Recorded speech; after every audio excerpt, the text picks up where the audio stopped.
Luluto ako ng madali ang seafood ulala. Meron ako dito pusit, isang malaking buong pusit yan, at hipon na kalahating kilo. Ganon.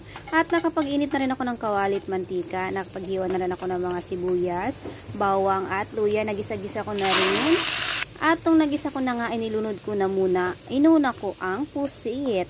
Ang pusit para magbukadkad. At nung nagbukadkad na nga siya, ay sinunod ko na ang hipon. Madalian lang. Hintayin lang nating magpula ang hipon. At tinakpan ko muna para magpula talaga siya at magtubig. At kusang nagtubig na siya, hindi ko na sinabawan yan.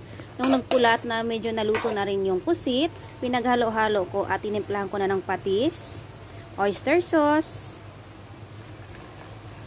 suka, syempre para hindi agad-agad mapanis kung hindi man maubos, toyo, pamintang durog, hindi mawala rin sa akin yan, Ajinomoto, at asin, kakaunti lang dahil matimpla na rin yun, malasa na rin yung ating hipon. At meron akong chili flakes para pampaanghang, pamparami ng kain, pampagana.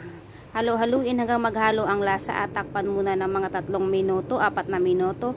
At heto na, pwede nang kainin. Yummy yummy, madalian lang, ganun lang pagluto. Hindi pwede matagalan na pagluto nito dahil baka makunat. Mahirapan ka lang magbalat.